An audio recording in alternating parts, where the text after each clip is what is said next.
अच्छा भैया बाबूजी, गीत संगीत विरहा के चाहने वाले सभी सज्जन, मैं अनिल चंद्रा एवं साथी बड़े अदब से आपके पावन चरणों में कोट कोट प्रणाम करता हूँ। केएलसी म्यूजिक कंपनी मुंबई से श्री आजाद चौहान के निर्देशन में जिसकी रिकॉर्डिंग टंडन बलमुआ जी की देख रेख में मऊ से हो रही है। ये बिरहा का शीर्षक बाब जौन बिरहा आप लोगों के बीच में हम छोड़त ही है, बिरहा का शीर्षक बाब अपने आप परिवार की बर्बादी। तो हमके उम्मीद ही नाम पूर्ण विश्वास बाब आप लोगों के द्वारा हमके दुलार प्यार मिली और उम्मीद बा आप लोगों के गीत जरूर पसंद आई। इसी अपेक्षा में 4 लाइन भूमिका का भाव लगल मास्टर साहब कहना है।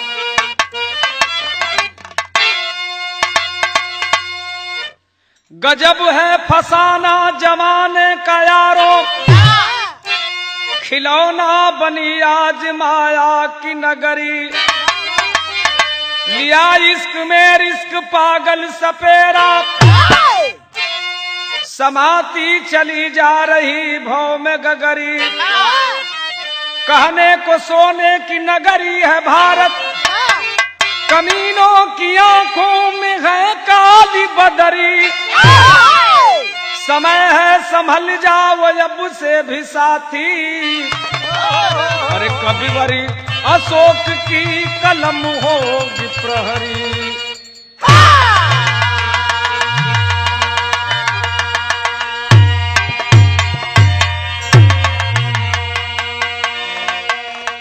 गजब है फसाना जमाने का यारों, खिलौना बनी आज माया की नगरी। लिया इश्क में रिस्क पागल सपेरा, समाती चली जा रही भव में गगरी। कहने को सोने की नगरी है भारत, कमीनों की आंखों में है काली बदरी। समय है संभल जाओ अब से भी साथी, कविवर अशोक की कलम होगी प्रहरी। ये देश अपना सोने की चिड़िया कभी कहा जाने वाला था, आज कमीनों के हाथों से ये देश बर्बाद होता नजर आ रहा है। एजेंट एक ठो कौवाली का अंदाज दिल गई मास्टर साहब, कौन कौवाली बात तनी बच जा।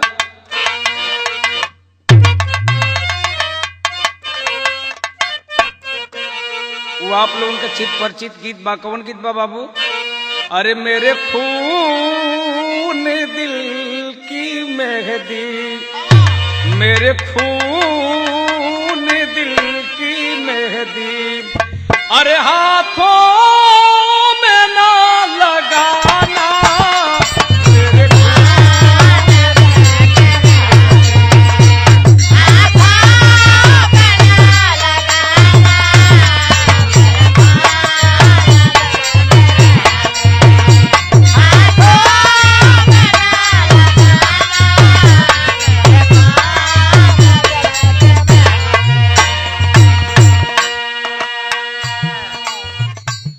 मेरे खून दिल की मेहंदी,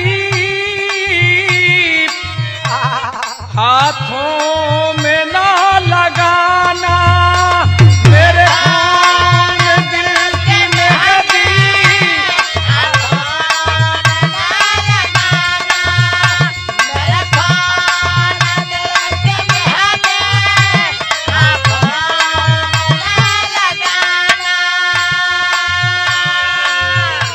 निकले जब मेरा जनाजा, अरे निकले जब मेरा जनाजा, सहनाइया बजाना। निकले जब मेरा जनाजा, सहनाइया बजाना।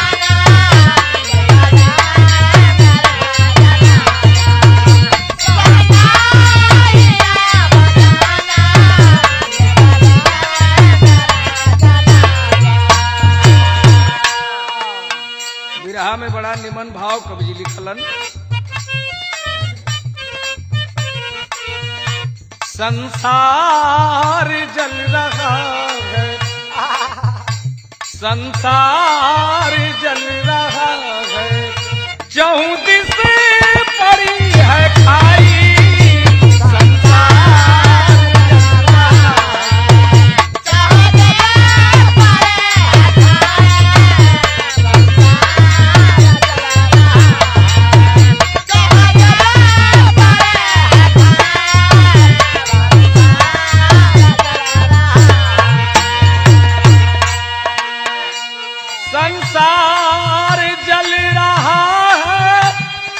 जिस पड़ी है खाई,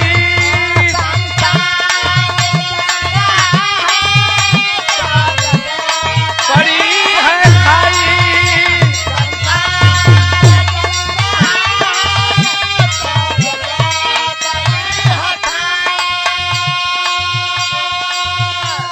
माली छिनार है तो, माली छिनार है तो, कस्ती भंवर समाई। माली छिनार है तो, माली छिनार है तो, कस्ती भंवर समाई।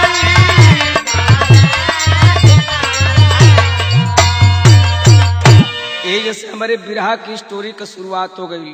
और मिलाया मूल्य जीवन व्यर्थ क्यों बिताते हो,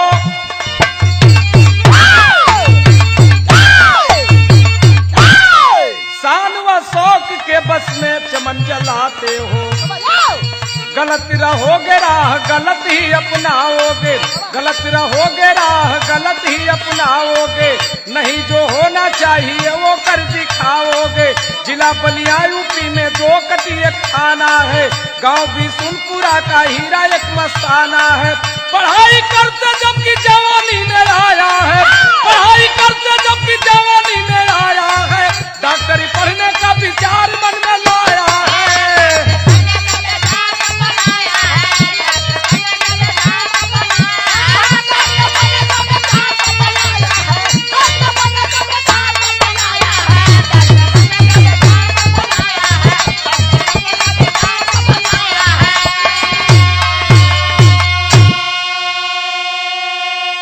कवि जी बड़ी मार्मिक लाइन लिखलन, इस अमूल्य जीवन को व्यर्थ में गंवाना इंसान के लिए अच्छा नहीं हुआ करता। जिसने अपना जीवन व्यर्थ न गंवाया उसने कुछ पा लिया। आज हमारे बिरहा की स्टोरी में आप लोगों के जानल जरूरी बा, कहानी के आप लोगों समझ लें। उत्तर प्रदेश में बागी बलिया की धरती पर 2 कटी एक थाना है और 2 कटी थाना के अंतर्गत एक बिशुनपुरा गांव है। और उसी बिशुनपुरा गांव का हीरा नाम का एक लड़का है जो पढ़ाई कर रहा है। और पढ़ाई करते करते उसके मन में एक अच्छा विचार आया कि मैं डॉक्टर बनूंगा, मैं डॉक्टर बनूंगा। लेकिन ए बाबू, आज वो लड़का नौजवान बा, पढ़ाई करत बा, मन में विचार बना लेलस कि हम डॉक्टर बनब, डॉक्टर बने के सपना सजा लेलस वो लड़का ए बाबू। लेकिन माई बाबू पुरनिया हो गई लोन, माई बाबू पुरनिया होवन, सोचलन कि बेटवा का शादी हो जाई तो ठीक रही। आज ए बाबू, आज हीरा नौजवान बा, वो हीरा के शादी का संबंध लेके वाराणसी से सिंगरा थाना अंतर्गत कुछ लोग रिश्ता लेके आयल होन, आ कुछ लोग रिश्ता लेके आयल होन, आ कौनी लड़की का रिश्ता लेके आयल होन। कभी जे जन गीत के लाइन में लिखलन, एगो तर्ज लगल मास्टर, कौन गीत बा? वह गीत का लाइन बा, कौन गीत का लाइन बा मास्टर साहब? वाह वाह वाह वाह, क्या बात है, वह गीत का लाइन बा। अरे गवना करा के ये सैया, अरे बस गईले शहर में, उठला दरदिया रे हमारा, हाँ उठला दरदिया रे हमारा, गतरे का पार में उठला दरदिया रे हमारा।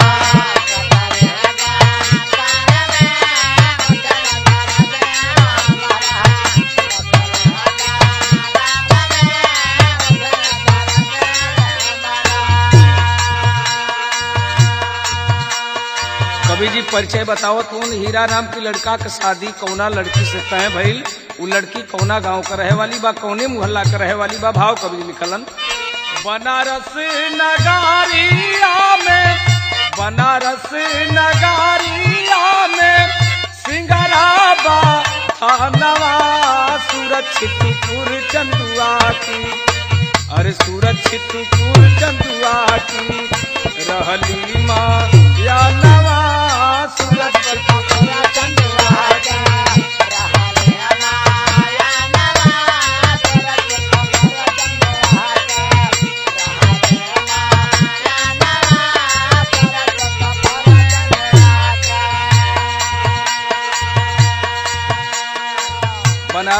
बगसरा थाना अंतर्गत छित्तूपुरा मोहल्ला चंदुआ की रहने वाली लड़की जिसका नाम सूरज बताया गया है। बाबू कभी जो लड़की के विषय में कुछ और बताओ तुम का बताओ तुम। धीरे धीरे कैली पढ़ाई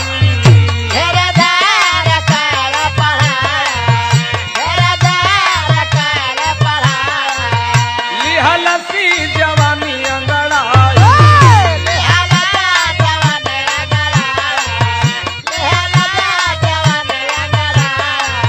सभ्यो सुशील रहली सभ्यो सुशील रहली अनुपम सपनवा सुरक्षितपुर चंदुआ की रहली मां या नवा सुरक्षितपुर चंदुआ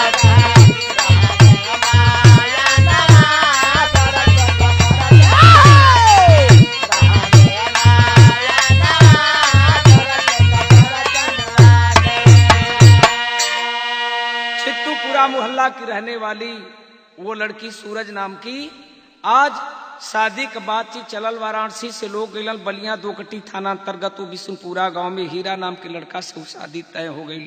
और जब हीरा से शादी तय हो गई बाबू आज बलिया से बारात वाराणसी गई और वाराणसी जब बारात गई बाबू घराती पक्ष के लोगों ने बाराती लोगों का सम्मान किया। रात में शादी संपन्न हुई। शादी संपन्न होने के बाद सुबह में जब वह लड़की दुल्हन के रूप में डोली में बैठ करके और अपने पीहर के तरफ ससुराल के तरफ चली है बाबू और ससुराल की तरफ जब चली है मन में एक सपना सजाए हुए हो वह लड़की सोच रही है। तेज ने एक ठो गीत लगल। कौन गीत लगल भैया?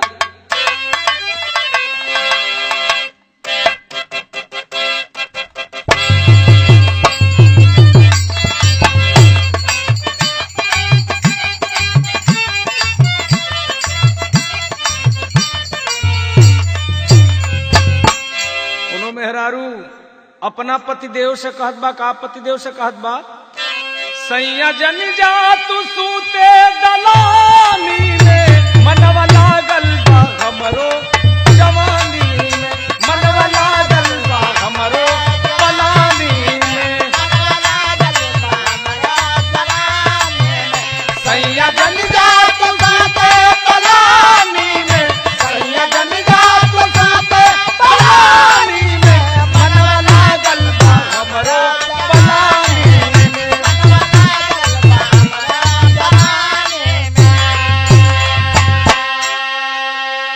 पलानी में सूते चाहे खपड़ैला में सूते हीरा भैया मन से का लेवे देवे के।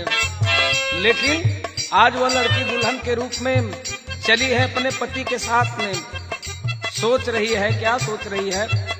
सूरज झूम गई पूर्वी बयरिया में सूरज झूम गई पूर्वी बयरिया में हीरा जीवन की बनली रसरिया में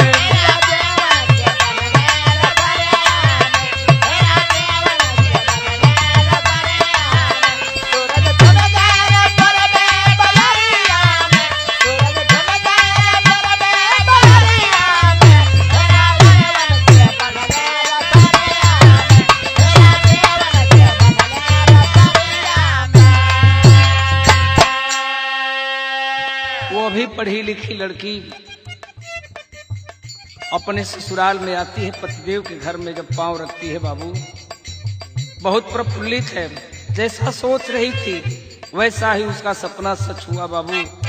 हर माँ बहनें अपने मन में एक सपना सजोए रहती हैं, मेरा घर कैसा मिलेगा, मेरे पति का स्वभाव कैसे होगा, परिवार के सदस्य गण कैसे होंगे। अच्छे स्वभाव वालों के बीच में रह करके प्रफुल्लित है। पति कर क्या रहा है? भाव कवि लिखलन कई ने पढ़ाई हीरा कई ने पढ़ाई हीरा मनवा लगाई के बीए में पूरा कई ने खुशियां मनाई के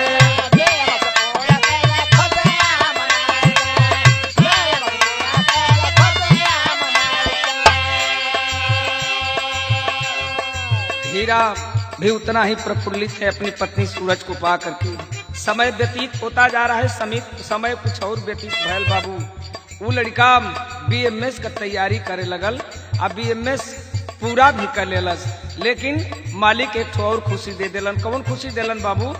दुई बेटी एक ललना चरिया में, दुई बेटी एक ललना चरिया में, हीरा जीवन की बनली रसरिया में।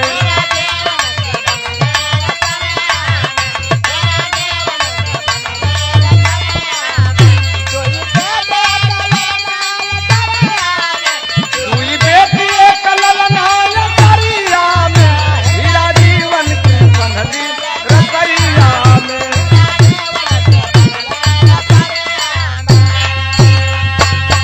बा मालिक बा, खुशी का कोनो ठिकाना ना बाए बाबू। कुछ दिन के बाद में दू ठो बेटी एक ठो बेटवा के जन्म देली सूरज, और परिवार में खुशहाली आ गई ले बाबू। खुशहाली आ गई। वो बचवन का नाम का रखलन। दोनों पति पत्नी मिलके तेजों तर्ज लगल। ई कांवरिया वाले लोगन का बड़ी चर्चित गीत बा। कौन गीत बा भैया?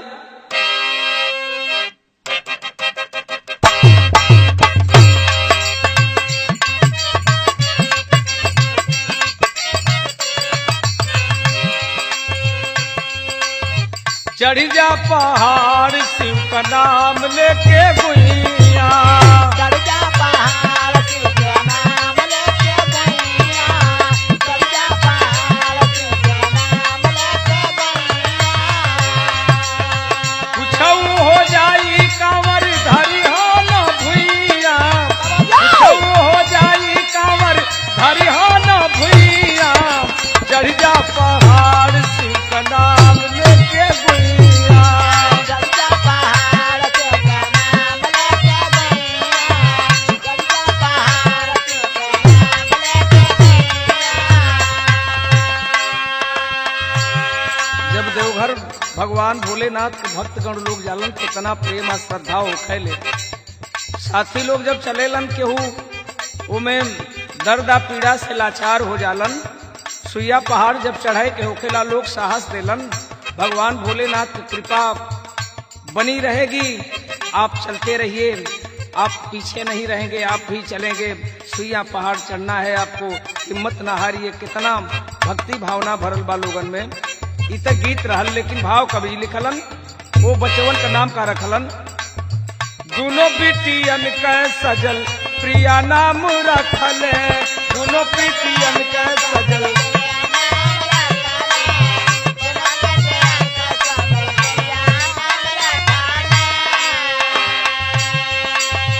दोनों बिटियन में बड़ी बिटिया का नाम सजल, छोटकी बिटिया का नाम प्रिया रखलन, और बेटवा का नाम का रखलन जो सबसे छोट बा। दोनों बिटियन के सजल प्रिया नाम धैले,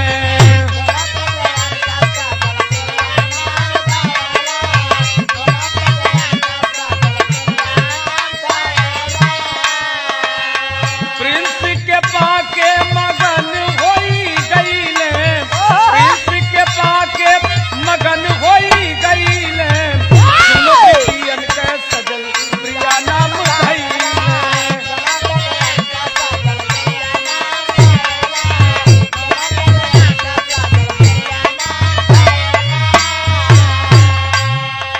सबसे छोटका बेटवा के नाम प्रिंस रखलन।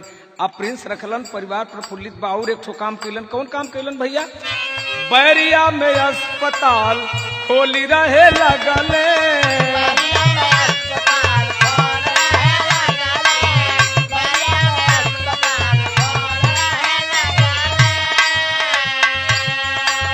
सूरज पुरान भैली मन सोचे लगले,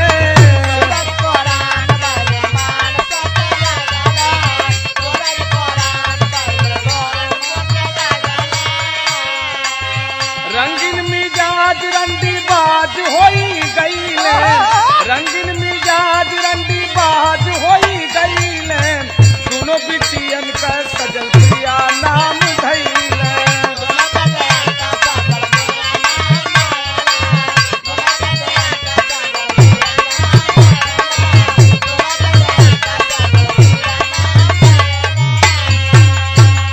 बताया पहले मैंने, बीएमएस कंप्लीट करने के बाद आज ये बाबू बैरिया में अस्पताल खोल के रहे लगलन। आज समय और व्यतीत होत गए बाबू। समय जब व्यतीत होता गया, सूरज से उसका मन भर गया।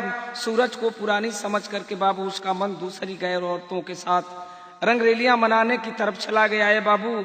आज बीवी और बच्चों की तरफ उसका ध्यान नहीं है। तेजे ने वो गीत लागल, कौन गीत लागल भैया?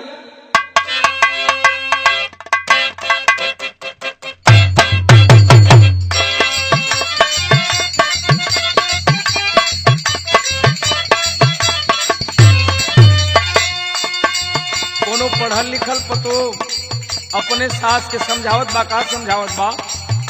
अरे का पगला गईलू ना मोरी अइया, का पगला गईलू हो।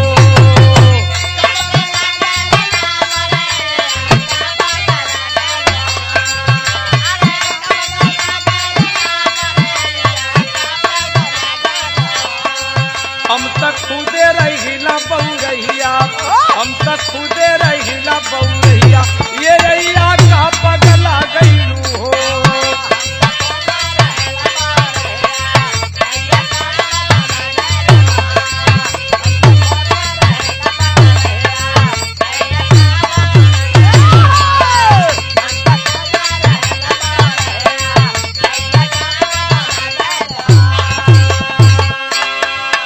दिल दिमाग बुरे कार्यों की तरफ जब पढ़ना शुरू हुआ, देख करके कबीर जी को लिखना पड़ा। का लिखे के पढ़ल बाबू?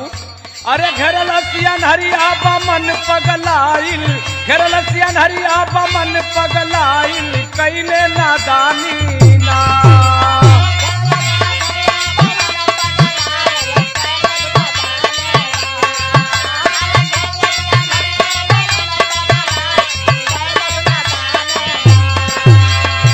पपवा हीरा के सिर चढ़ी गईले, पपवा हीरा के सिर चढ़ी गईले, बबुआ कैले नादानी ना।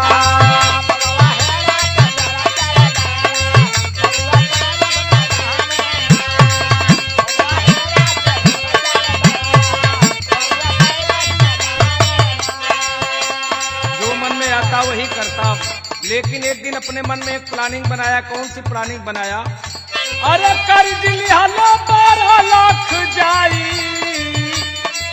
कुछ दबंग लोगन से भाई, कुछ दबंग लोगन से भाई, देसी जीगर में सरगम समाई, देसी जीगर में सरगम समाई, बबुआ कैले नादानी ना।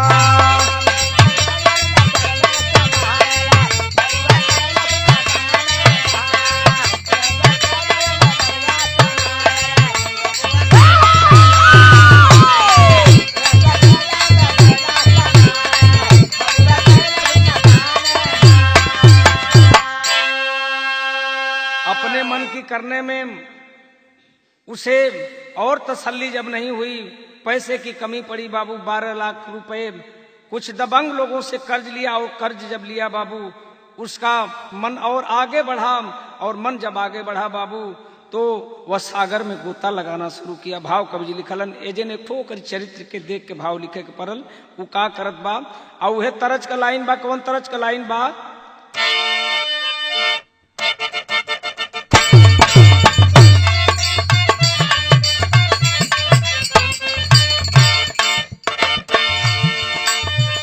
दोनों मेहरारू अपने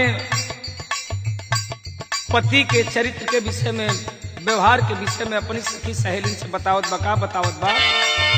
आई हो दादा कैसन पियवा के चरित्र बा,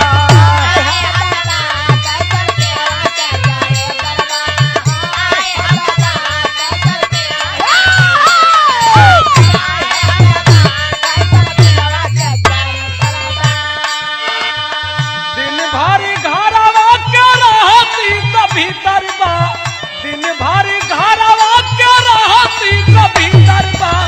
आई हो दादा कैसन पियवा के चरित्र बा, आई हो दादा कैसन पियवा के चरित्र बा।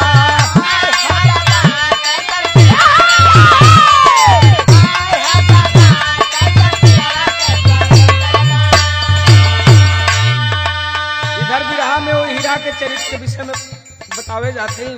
वो हीरा है तो बढ़िया काम, खराब काम जौन करे के बा अपने मन से कैसे करत बा। भाव कवि जी लिखलन, भवन बनवले मन में सूझल बाऊ पैया,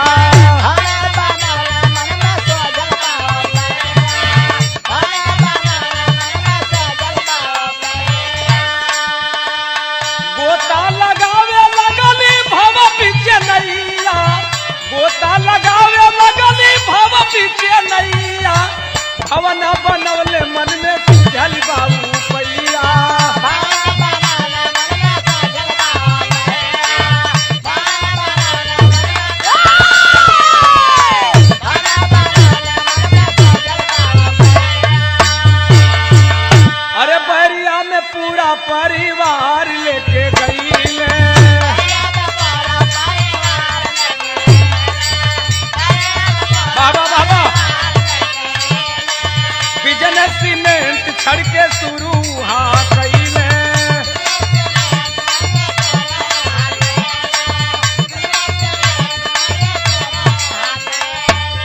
गाड़ी दूगो कार लेके चल लगले भैया गाड़ी दूगो कार लेके चल लगले भैया भवन बनवले मन में सीधल बाबू भैया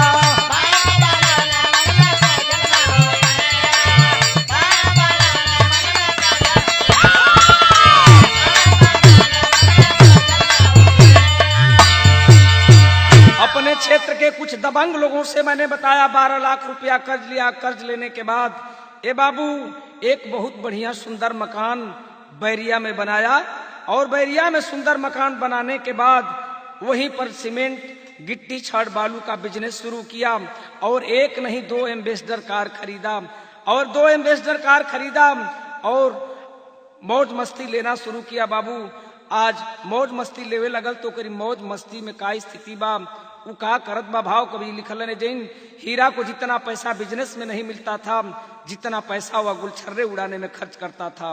बलिया के एक सातिर अपराधी के द्वारा 3 लाख रुपए की मांग होती है जो कर्ज लेकर दे देता है। उसके बाद कर्ज वाले परेशान करने लगे तो वह और परेशान हो गया और दारू भी पीना शुरू कर दिया और पत्नी की सही सलाह पर उसे मारना पीटना शुरू कर दिया और दोस्तों के साथ घर पर दारू पीना और अन्य हरकतें करना शुरू कर दिया। एक दिन दारू पी के घरे आए ले बाबू अपनी 4 गो साथिन के साथ और घरे आयल दारू पी के और अपनी औरत को खाना बनाने के लिए कहा और बाजार से कुछ मीट खरीद करके ले करके गया। पत्नी से कहा तुम जल्दी से खाना बना करके तैयार करो और जो मीट लेकर के आए हैं उसमें से मीट में से कुछ तल करके टेबल पर रख दो, मेरे कुछ साथी हैं उन्हें खिलाना है। ए बाबू आदेश दिया, आदेश का पालन करना था सूरज को ना। मांस काट करके उसे भून करके प्लेटों में रख करके बाबू टेबल पर ले करके जाती है और टेबल पर रख देती है। गिलासें मांगता है 4-5 गिलासें ले जा करके रख देती है। जग में पानी रख देती है और पानी जब रख देती है बाबू और पानी रखने के बाद पुनः आकर के खाना बना रही है और खाना बना रही है किचन रूम में खाना बना रही है। वहीं पर बेटी सजल है और प्रिया बिटिया है और सबसे छोटा बेटा सूरज है।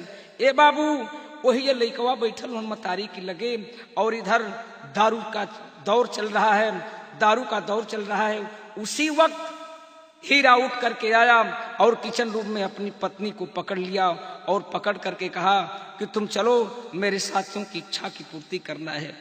इतनी बात जब सुनलस बाबू, इतनी बात जब सुनलस सूरज पांव पकड़ के रो करके कहती है अरे पतिदेव आपने 7 फेरे लेकर के हमें अपना जीवन संगिनी स्वीकार किया, आप ही तो मेरे भगवान हैं, आपके मुंह से ये बात अच्छी नहीं लगती। बाबू केस पकड़ करके एक चाटा जड़ देता है। बाबू बदतमीज कहीं कि मुझसे जबान लड़ाती है, मुझसे जबान लड़ाती है।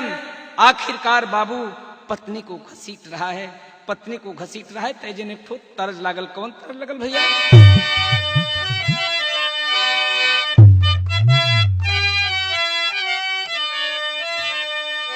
वह गीत लाइन बा कि झाझर मारौआ छवई हजन बाबा हो, अरे झाझर मारौआ छवई हजन बाबा हो, लगना शुरू जावा के ज्योति हो।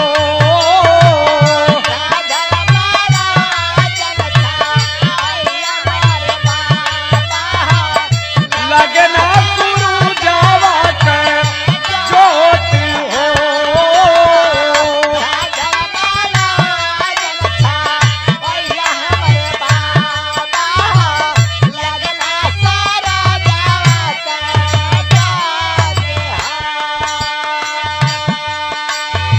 सूरज रो रही है बाबू, रो रही है और कर क्या रही है?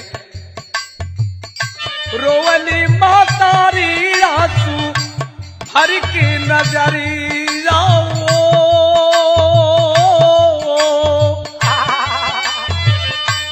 सूरज रो रहे पतिदेव, आप ये क्या कर रहे हैं पतिदेव? रोवली मातारी आंसू हर के नजरिया वो बचवन के गरा वाला गायो हो रोवली मातारी रातू हर के नजरिया वो बचवन के गरा वाला गायो हो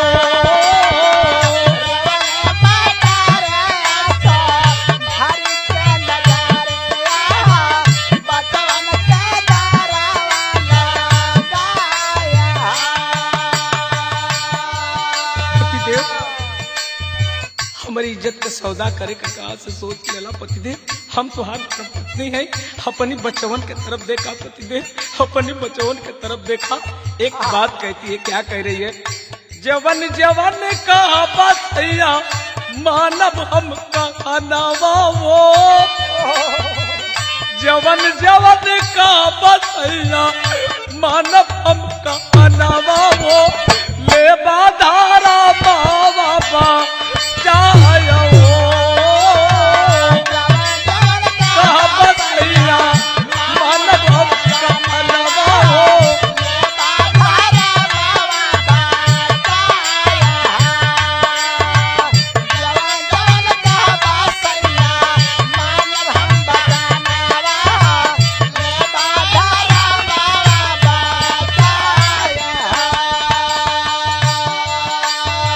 कभी बच्चों को पकड़ करके चिल्ला रही है, कभी पति के पांव को पकड़ करके।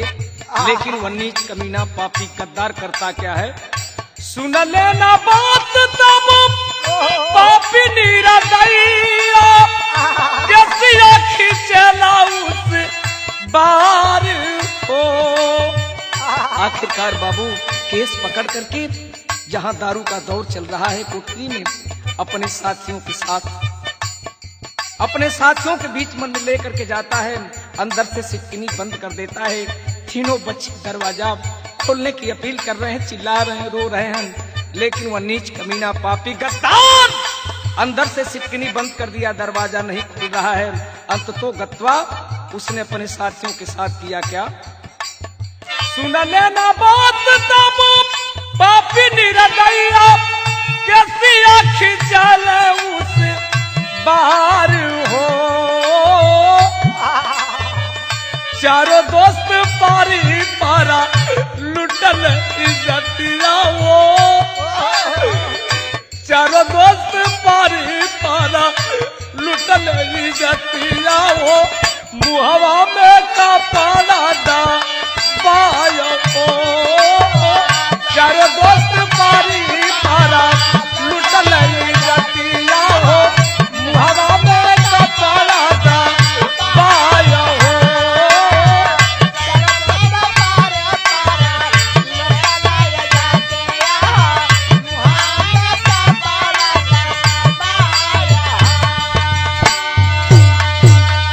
आखिरकार वह होश के भूखे दरिंदे भेड़िए पति के सामने ही पत्नी की इज्जत को नीलाम कर दिए।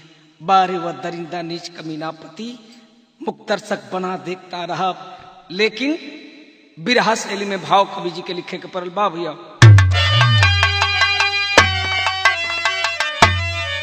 अरे मर्यादा की ना सीमा रह गई, अरे मर्यादा की ना सीमा रह गई, अरे तंगी पांव पसारा हुआ भावना धीमा, अरे हो धीमा, अरे हो धीमा। आखिरकार बाबू उसके जब साथियों की हवस की भूख मिट गई, बाबू कमरे से बाहर निकल करके अपने गंतव्य को चले गए।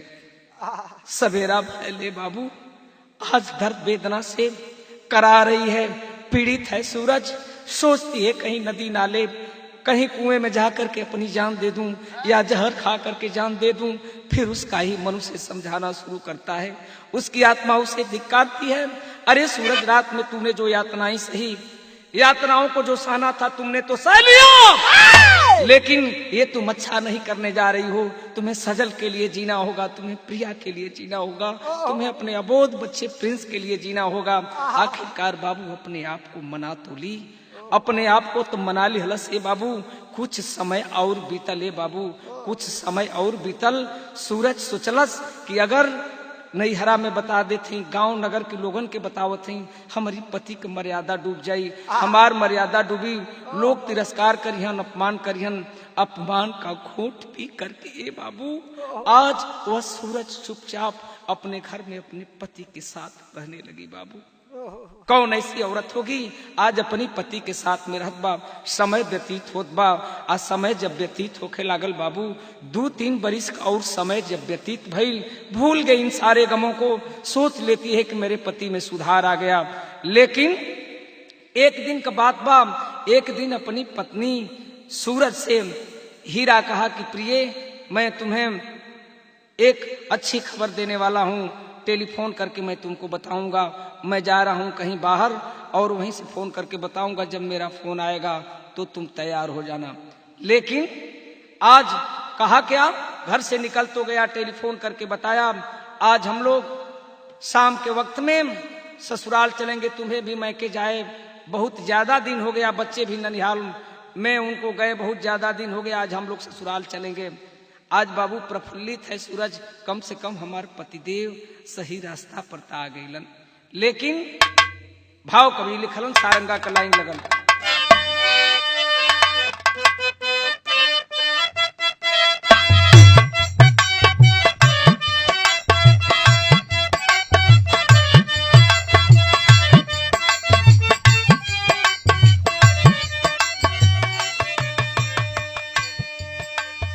उहे गीत का लाइन बा, कहली कि ए बंदर, कहली कि ए बंदर, कूद जा जमुनावा में, कूद जा जमुनावा में, अरे मन लाना बतिया मार।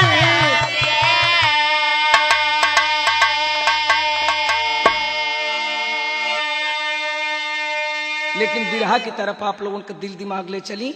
आज घर पे आया, बीवी बच्चों को अपनी एम्बेसडर कार में बिठा लिया बाबू, और बिठा तो लिया लेकिन गाड़ी ड्राइवर चला रहा है, पत्नी सूरज बैठी हुई है, तीनों बच्चे बैठे हुए हैं बाबू, और मन में एक प्लानिंग सोच रहा है। कौन सी प्लानिंग सोच रहा है, रही है ना बांस नहीं बज है बांसुरिया हो, बज है बांसुरिया हो, मनवा में कैलस भी चार जी।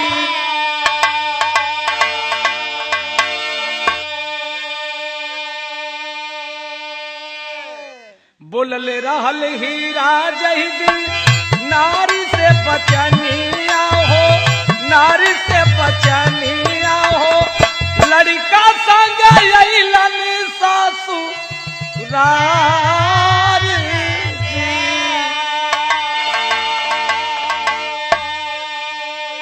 बच्चों के साथ में ससुराल आया बाबू, लेकिन उस समय कौन रहल कवि जी बतावत हुवन, 24 जनवरी सन 99 का दिनवा बाबू, 99 का दिनवा हो, अइला बनारस में झार जी। 24 जनवरी सन 1999 को बाबू वाराणसी जब पहुंचा, एम्बेसडर कार से बच्चों को, पत्नी को उतारा, और उतारने के बाद ये बाबू मन में प्लानिंग उसने पहले से बना रखा था, अपनी पत्नी को इस दुनिया में रहने नहीं दूंगा। ये बाबू यही उसके मन में प्लानिंग बनी थी। 24 तारीख को ससुराल में पहुंचा, और ससुराल में जब गया, बीवी बच्चों को ससुराल में रखने के बाद अपनी पत्नी से एक बात कहा कि मैं बाजार जा रहा हूं, और बाजारी जाते कुछ सामान ले आवे के बाद तो हम लोगन खातिर के इहे कही के सूरज चलल। और तारीख कौन रहल, भाव कवि जी लिखलन, 24 तारीख को ससुराल में आया, 25 तारीख को चला। आज वही 25 तारीख के काल सामान खरीदे चलल। भाव कवि जी लिखलन, 25 तारीखिया के गईले बजरिया बाबू, गईले बजरिया हो, हंसिया खरीदले धार धार जी।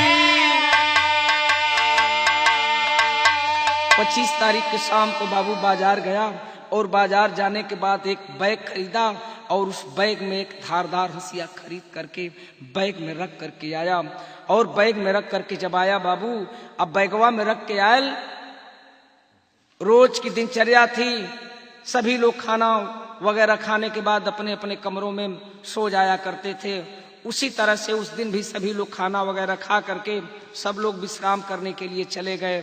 लेकिन विश्राम करने के चले गए, उसी क्रम में हीरा भी अपने बीवी बच्चों को लेकर के एक कमरे में हो लिया। लेकिन आज बाबू अपनी बीवी बच्चन के लेके एक ठो कोठरी में आराम फरमाओ बाबू। बच्चे नींद में सो गए, पत्नी भी नींद में सो गई, लेकिन हीरा सोया नहीं है। तो पहपट में भाव कवि लिखे पड़ल,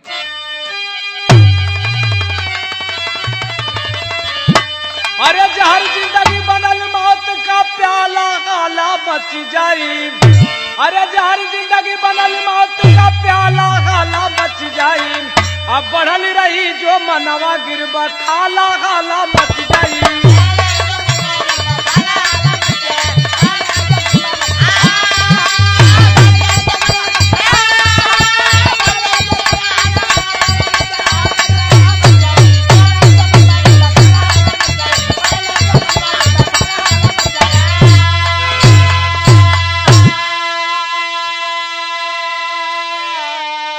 प्लान युक्ति खाना खा सोया, रात बीती कुछ भाई हो।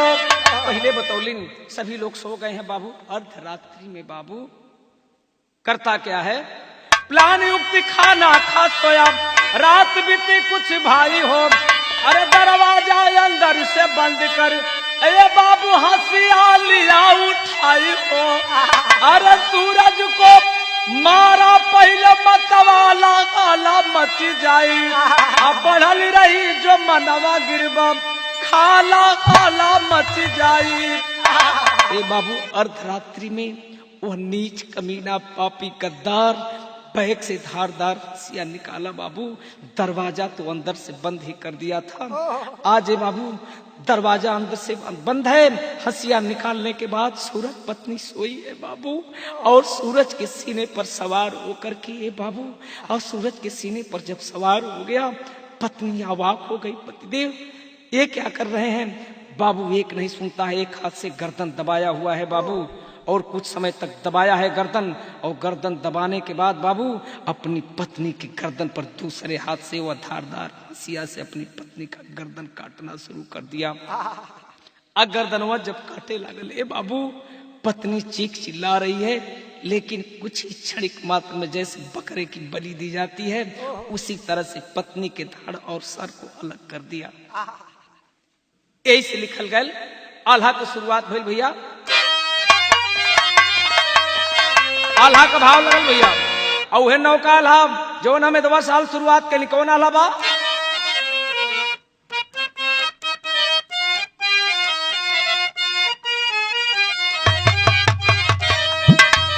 कवि जी बड़ा मार्मिक लाइन लिखलन के कामी अयासी के नाम,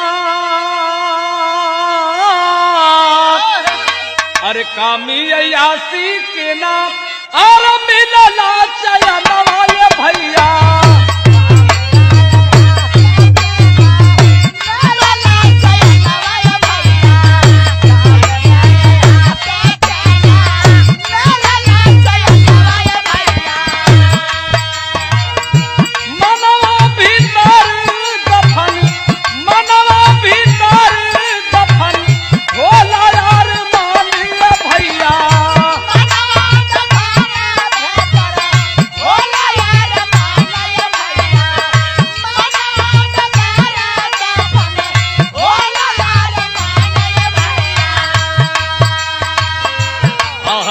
के पाके जगले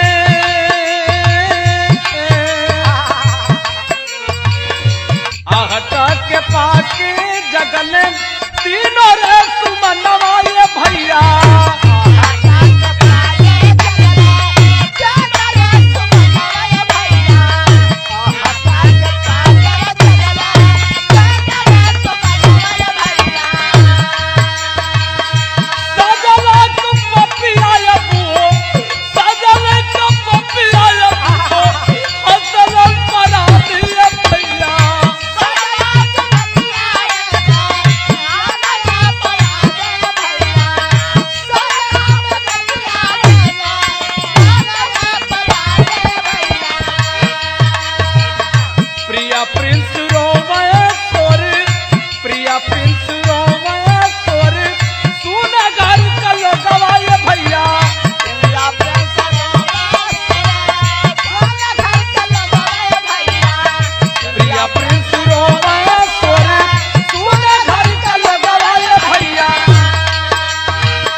बाबू सूरज का शव वहीं पड़ा हुआ है।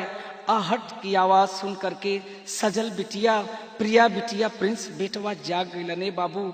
तब तक ए बाबू सजल ये कलश बाबू पापा पापा माई का हत्या कर देला पापा, माई के कहे मार देला पापा।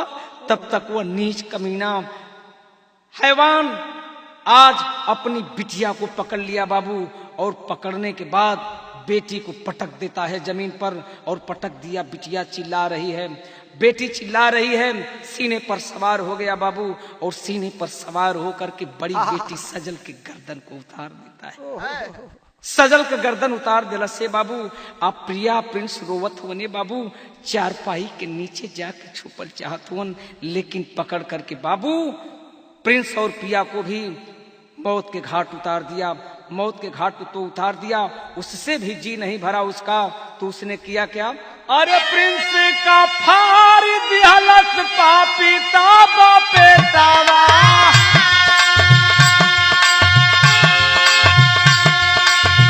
प्रिंस का फार दिहलस पापी ताबा पेटा, करे दे दोनों अखियां निकाले सईता। आए हाय बा मालिक बा। प्रिया प्रिंस की भी हत्या हमने बताया कर दिया, और इतना से जी ना माना ले बाबू। प्रिंस का पेटवा फाड़ देलस ए बाबू, कलेजा निकाल लिया, दोनों आंख निकाल लेलस ए बाबू, और आंख कलेजा निकाल लेलस। आज पत्नी की लाश पड़ी है, दोनों बेटियों की लाश पड़ी है, बेटे की लाश पड़ी है बाबू। अगल बगल को लोग सुनत हुन, लेकिन आज वह करता क्या है? भाव कवि लिखलन के बचवन के मार खुदा रहते गारा दानिया,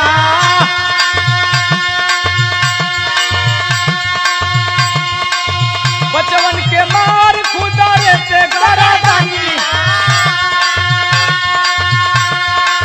बनल पर कोठरिया जमारा घट समा, साला चचेरा सचिदानंद आई गई है,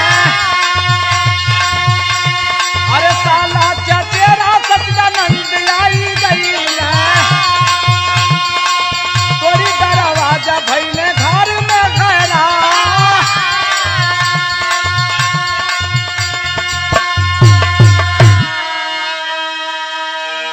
चिल्लाहट रोले का आवाज सुन के अगल बगल को लोग सुनत तो जरूर हुवन, लेकिन यह सोच के लोग फिर सूझ जाते हुन, शांत हो जाते हुन कि बच्चे हैं, किसी बात पर रो रहे होंगे।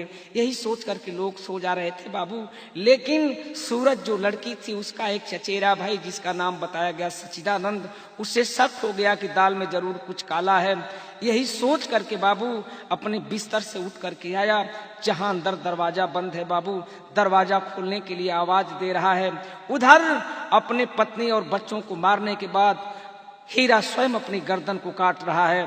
लेकिन ये बाबू दरवाजा खोले का आवाज देते सचिदानंद अंदर से दरवाजा न खुलत बा बाबू, और दरवाजा जब नहीं खुला तो एक काम किया उसने, आल्हा के खड़ी लगल भैया बा,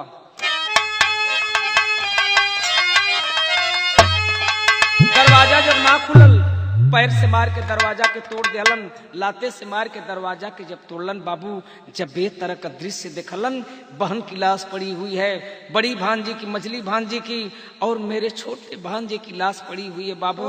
भयभीत हो गया, शरीर कांप गई, और सोच लिया कि घर के अंदर प्रवेश करना अच्छा नहीं होगा। तो एक ठो काम कैलन, पुलिस के लोगन के फोन कैलन, तो भैल का भैया अरे पाई के खबरिया पुलिस आई गईली, अरे पाई के खबरिया पुलिस आई गईली, कलम बंदी हीरा से लिहले बयान,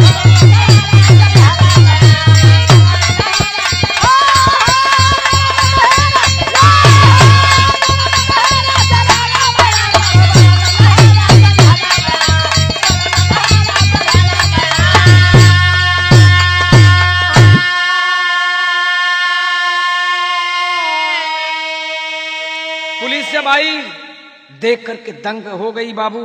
आज पुलिस वाले लोग तीनों बच्चों और सूरज की लाश को पोस्टमार्टम के लिए भेज दिए और पोस्टमार्टम के लिए भेज दिए, लेकिन हीरा को लोग का किए अंतिम लाइन में लिखे के पड़ल बा।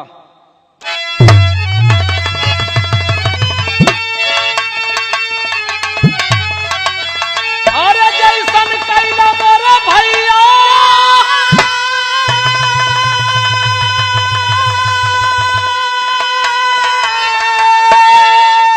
अरे जैसन कैला मोरे भैया,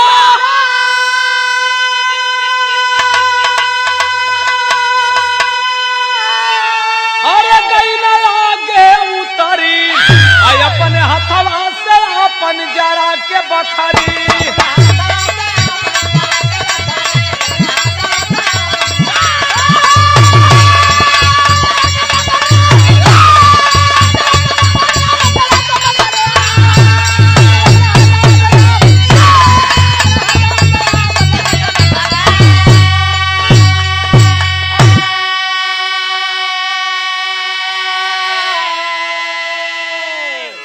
आज कलम बंद बयान हीरा से लोग लिए, लेकिन भाव कवि लिखलन। शिव प्रसाद गुप्त अस्पताल में भर्ती दिए कराई, हीरा बिल के नाना आंसू करनी पर पछताई। यही से कहल जला अरे रोहू मारल जला चलिया करा ले सिधरी आई अपने हथवा से अपन जरा के बखरी।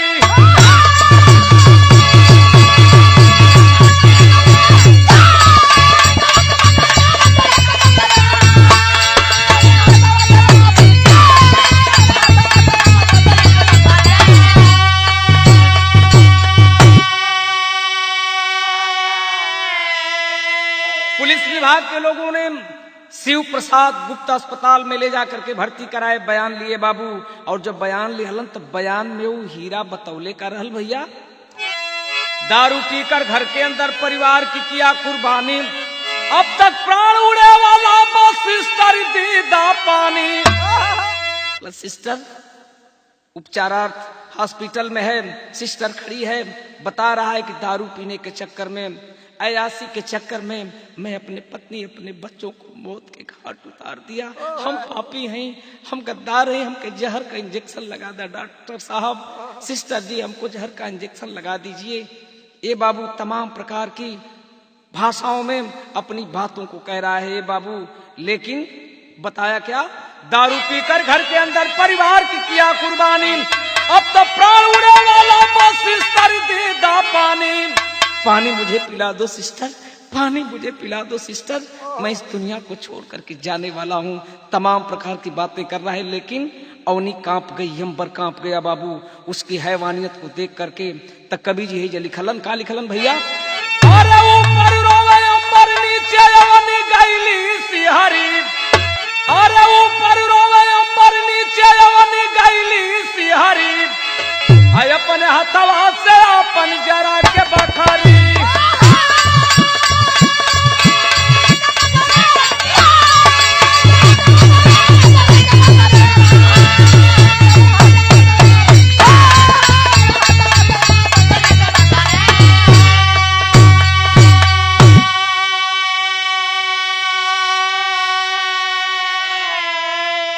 कहानी समाप्त हुई, अंतिम लाइन में लिखे के पड़ल, गुरु बिहारी गुरु गणेश जी धन्य हरि की माया, विमल चंद्रिका कवि के सौ जी कहीं धूप कहीं छाया, अरे मर्यादा की ना सीमा रह गई, अरे मर्यादा